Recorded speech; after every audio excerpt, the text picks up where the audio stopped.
you. B'siyat d'shmaya leil dal parshas Yisroi tu b'shvat tavshin memhei. So over here in this mimer that the Rebbe said on Tuesday night on parshas Yisroi, that was a continuation, as we'll see, to the topics discussed in the mimer of Basar Legani that very same year. But the Rebbe began with the topic of the 15th of Shvat, which is about the New Year of the trees. Arba Rosh Hashanim, there are 4 Rosh Hashanahs. Rosh Hashanah le'ilon chulu, there is the Rosh Hashanah for the tree. When is the Rosh Hashanah for the tree? There is a dispute about it. Beisil loimlim chamish asur by Bishvat. Beisil says that's the 15th of Shvat. Bishameh holds Rosh Chodesh Shvat. V'yidu adiyik Rabbi Seinus v'yein l'kudei Torah b'teres Reish b'derushin shel Achriza. It's known the exact analysis of our Rabbeim in Kudei Torah and in the Teres Reish of the Mittler Rebbe and the Mamorim following it, Benegel Rosh Hashanah concerning Rosh Hashanah, V'kiyoytz b'zeh Benegel Rosh Chodesh, and in a similar vein concerning Rosh Chodesh, it's the same idea. Shenikra b'shem Rosh Hashanah v'lo Tchilas Hashanah. It's called the head of the year, not the beginning of the year, and the same thing, the head of the month, not the beginning of the month. Shari b'lshoin haKodesh kol davar u'b'diuk. When you're talking about the holy language, everything is exact. So the fact that the phrase is called a Rosh Hashanah, Rosh Chodesh, that means it has significance over just using the term Tchilas Hashanah. Why is it called the head? Lefishu loidak Tchilas Hashanah. It's not just the beginning of the year. Alu gam bedugmas harosh shekoil sachai shekol ha'evorim, because it's also similar to the head, that the head includes in it the entire vitality and life force of all the limbs and organs. Begam la'achriza, and even following, once it already kasher kol aver, when every limb is already formed and they all already have their own individual life force and energy, as it already came out of the head into them, they're still connected to the head. It's still being directed and led by the brain and the intellect that's in the head. So in other words, the connection with the head is not just as a place of origin, as a source, but even after they came into being, the head is still connected to them and directing all the limbs. So that's the meaning of Rosh Hashanah, that's the meaning of Rosh Chodesh, that it includes in it the life force of that entire period, plus it directs the entire period of time, whether it's the month or whether it's the year. So the Rebbe expands that also concerning the 4 Rosh Hashanahs that the Mishnah speaks about. Line 12, from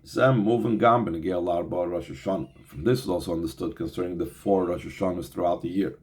Echad b'Nisan, Rosh Hashanah for kings is on the 1st of Nisan. Echad b'Elul, and there's Rosh Hashanah on Rosh Chodesh El.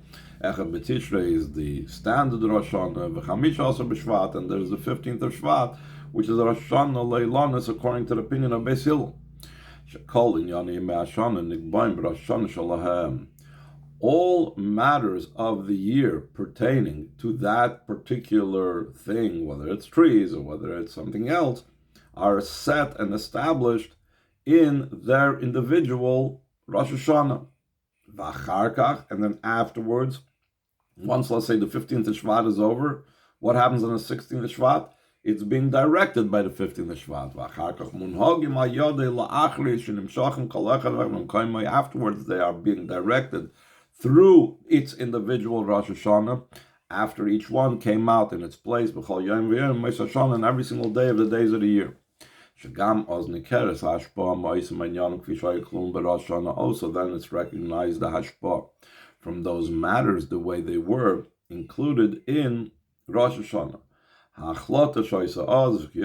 For example, whatever the decision was concerning the trees on Rosh Hashanah, that influences how the tree is going to grow in Shvat, in Nisan, whenever else the tree grows.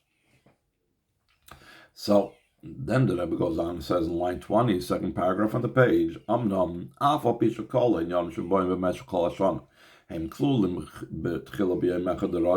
though all matters that afterwards come out throughout the entire year are first included in the one day of Rosh Hashanah, From that itself, that we're saying everything that happens later was part of Rosh Hashanah, it's understood should be Yosem Klulim beRosh Hashanah Hareim B'Ofen Acher. When they were part of Rosh Hashanah, they were on a totally different plane, a totally different type of existence. Shesham Nimtza Kol Ha'inyan. There you have the entire idea, not just the smidgen, that little slice that expresses itself in a particular day throughout the year. And it's found over there b'shlei Musa, it's found over there in its most perfect state. In general, we could say,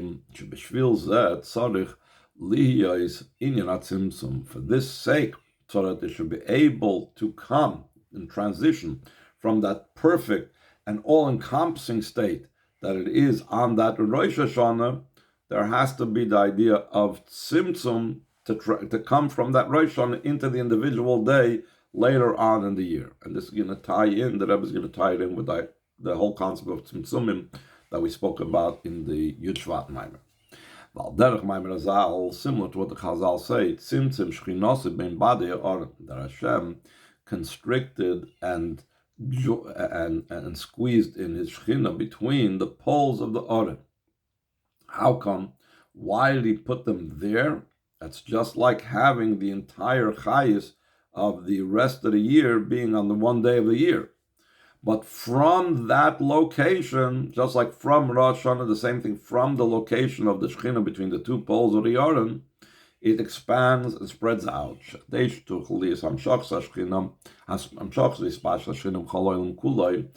there should be able to be the drawing down and the expansion of the Shekhinah throughout the entire world.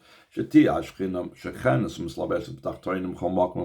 Shekhinah should rest and become enclosed down here below in every single place, in such a way that the entire earth is filled with his glory. The point is that when Hashem's glory fills the earth, it's not about negating the world. It's about that the entire world should remain. They should exist. That's what it means Malek al-Ard Kivoide, that or Baruch Hashem Kaimai, that the Makim remains. And still in all Yuchel Akavos Hamshach Sashchina, it'll be able to receive the drawing down of the Shechina. How does that take place? How do you get to such a state? So the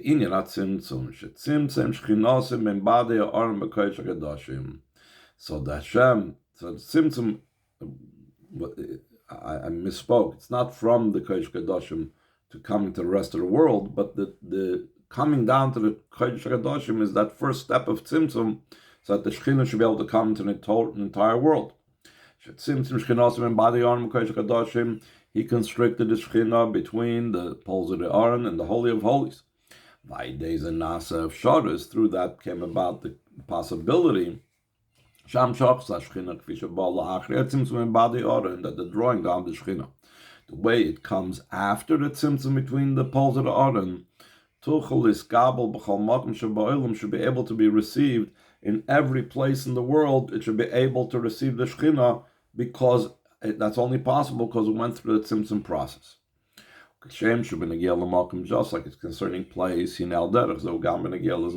too it's concerning time.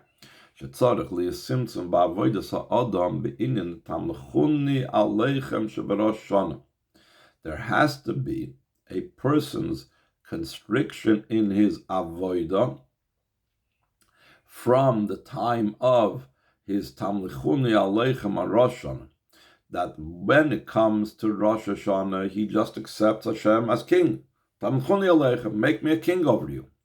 But it doesn't necessarily have all the details of it. When it comes to the day-to-day life, he needs to, how do I translate that Kabbalah soil? I have to daven, I have to learn, I have to put on film, I have to, etc., etc. So there's a tzimtzum process from the general big picture of Kabbalah soil. In such a way, similarly, lahavdil is in the life force and vitality of the tree, the way it is on his Rosh Hashanah on the 15th of Shvat.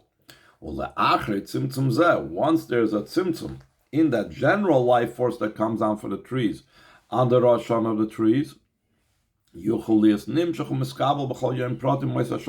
it could come down, that life force that was designated and came down on the Rosh Hashanah for the trees on the 15th of Shvat, that should now come down in every day of the year, the energy that the tree needs on the 16th of Shvat, the energy that the tree needs on the 1st of Adar, etc., etc. Ois base. So now he's going to bring this back to the tzimtzum of creation that has to do with what we were talking about earlier. In a similar vein, there's the idea of tzimtzum concerning the creation of the entire world, of all the worlds in general. Like we explained previously in Legani, the Maimer of the yard side of the Frierdiker Rebbe. The Isa Beitz Chaim that's brought down in Eitz Chaim, initially the infinite light of Hashem filled the entire empty space. There was no room for the existence of the worlds. And afterwards was the constriction. And then a short line came down. Through that became about the existence of all the worlds.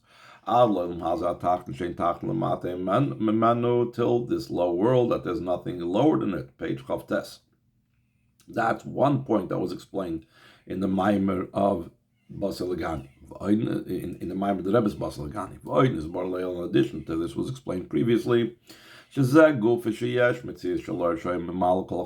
specific to the Maimer of Legani we just now learned.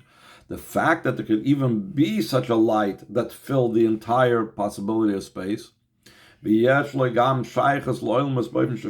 has a connection with the worlds, at least in a way of negating it, that when this light fills the space, it doesn't allow for the place of the worlds.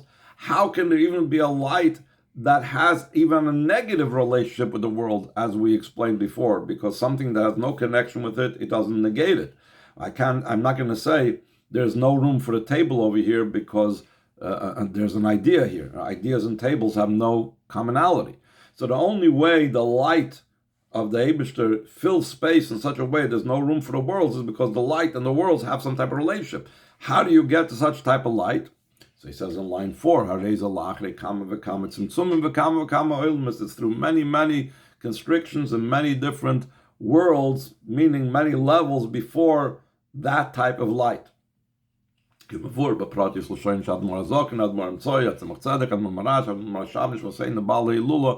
it's explained in the details, and specifically in the language of the Rabbeim, the Alter Rebbe, the Mittler Rebbe, the Tzaddik, the Marash, the Rebbe Shab, and the Frierdiker Rebbe. Like they explained in every single tzimtzum, there are many different details. Like it's also brought down in the notes of my father, the Rebbe's father of Levi Yitzchak, to the Zohar at the beginning of Parshas Truma, Bebir Maimra Zohar, in explaining the language of the Zohar, Shemevi Ribuy L'Shoynes Al Tzimtzum Echad, that we find that the Zohar in Parshas Truma brings multiple expressions for one tzimtzum. So the Rebbe's father explains, why is there multiple expressions for the same tzimtzum? That really every expression that the Zohar uses over there is really indicating a specific and unique type of tzimtzum. Like it's explained over there in my father's, in other words, Levik's explanations, though he's using Kabbalah terminology.